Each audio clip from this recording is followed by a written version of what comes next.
No death due to lack of oxygen. इस बात को मैं एक बार हिंदी में दोहरा देता हूँ, गौर से सुनिएगा। सरकार ने कहा है किसी की भी मौत ऑक्सीजन की कमी के कारण नहीं हुई है। इस बात का आंकड़ा केंद्र सरकार को राज्य सरकारों ने नहीं दिया है। तो इसका मतलब ये तो नहीं है कि किसी की मौत ऑक्सीजन के कारण नहीं हुई है, ये बोल दिया जाएगा। यहाँ पर बेशर्मी की सारी हदें पार हो चुकी है। ये लाइन उन हजारों लाखों लोगों के मुंह पर तमाचा है जो ऑक्सीजन के कारण अपनी जान गंवा चुके हैं, और सरकार उन हजारों लाखों लोगों के चिता पर बैठ करके पॉलिटिक्स खेल रहा है। पहले तो सरकार ने ये झूठ बोला था कि किसी भी माइग्रेंट वर्कर की मौत सड़क पर चलते हुए नहीं हुई है। इस बात का भी आंकड़ा सरकार के पास नहीं है।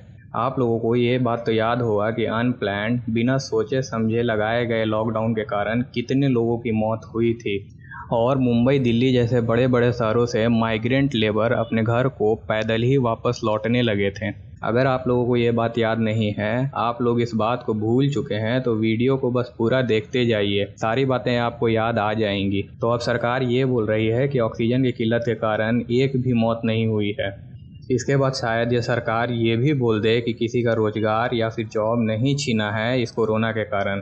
फिर ये ना बोल दें कि गंगा के किनारे लाशें दफन नहीं थी। सिर्फ सरकार को बदनाम करने के लिए ऑरेंज कलर का कपड़ा रख दिया गया था और गंगा में ऑरेंज पुतले बहाए गए थे। घाट पर सिर्फ लकड़ियों को जलाया जा रहा था, और फिर लास्ट में ये भी ना बोल दे कि कोरोना आया ही नहीं था। ये सब झूठ है, सब नेहरू जी की गलती है। नेहरू जी ने शायद कोई साजिश की है इस सरकार को बदनाम करने के लिए। कुछ भी बोल सकती है ये सरकार।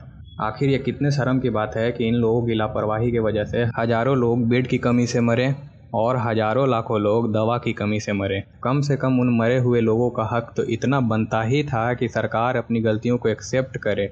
इसी को शायद कहा गया है कि चिता पर बैठ करके राजनीति करना।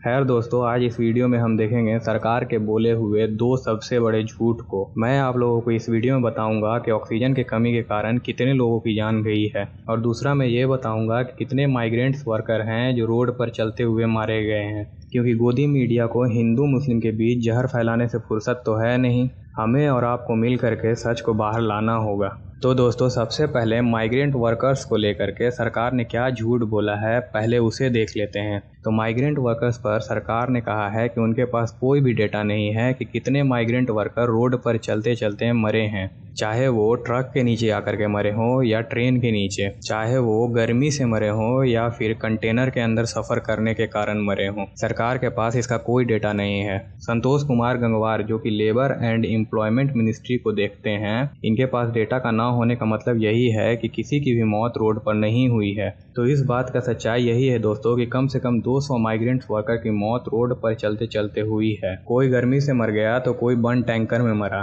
कोई ट्रेन के पटरी पर मरा तो कोई गाड़ी के नीचे आकर के।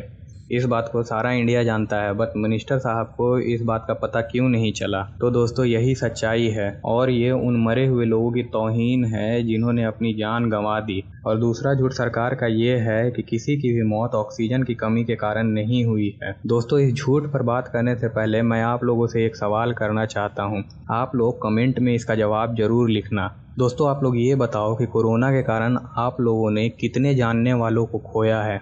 मैं दावे के साथ कह सकता हूँ कि आपने किसी न किसी को ज़रूर खोया होगा। वो चाहे आपके रिश्तेदार हो या फिर दोस्त हो या फिर बहुत ज़्यादा करीबी हो, आपने ज़रूर उन्हें खोया होगा। तो आप कमेंट में ज़रूर लिखना। तो फिर सरकार के दूसरे झूठ पर आते हैं। सरकार ने बीते 20 जुलाई को सदन में बड़े बेशर्मी के साथ यह कह दिया कि देश में ऑक्सीजन की किल्लत के कारण किसी की भी मौत नहीं हुई है। इसका मतलब यही है कि हमारे पास भरपूर मात्रा में ऑक्सीजन था। अगर हमारे पास ऑक्सीजन भरपूर मात्रा में था तो फिर ये लेडी, जिनका नाम रेनू है, अपने हस्बैंड को मुंह से सांस क्यों दे रही है।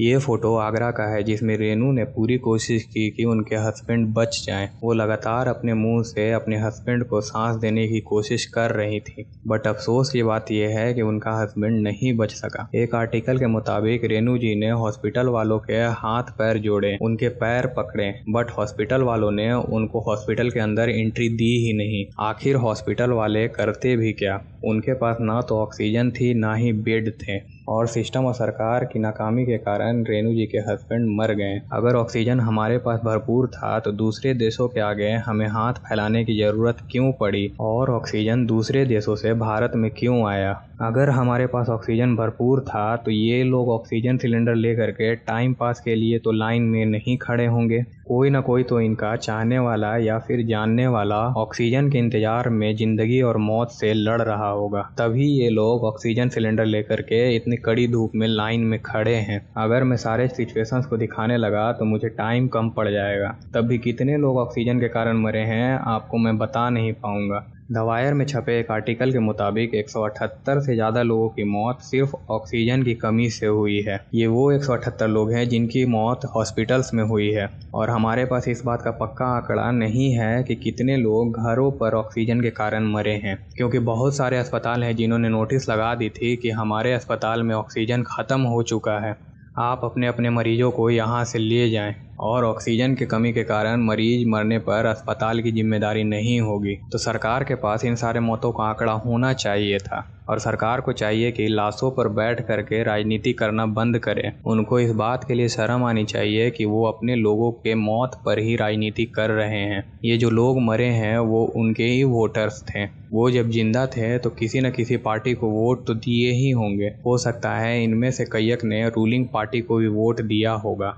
वो लोग इससे ज़्यादा के हकदार थे, बट उन लोगों के मरने के बाद सरकार ऐसा भद्दा मजाक उन लोगों के साथ ना करे और सरकार अपनी गलतियों को मान करके कहाँ पर कमी रह गई थी उस कमी को दूर करने की कोशिश करे, क्योंकि कोरोना वायरस का तीसरा वेव आने वाला है। इस तीसरे वेव में ऐसा ना हो कि दूसरे वेव से ज़्यादा खतरनाक रूप से लोगों की मौत हो। तो सरकार को इस बारे में सोचना चाहिए, ना कि ये गंदी राजनीति का खेल खेलना चाहिए। आप इस वीडियो को देखने के बाद अपनी राय कमेंट में ज़रूर दें और जो सवाल मैंने पूछा है वीडियो के बीच में उसका जवाब भी ज़रूर दें। अगर वीडियो अच्छा लगा हो तो वीडियो को लाइक करके चैनल को सब्सक्राइब कर लें। मिलते हैं नेक्स्ट वीडियो में। धन्यवाद।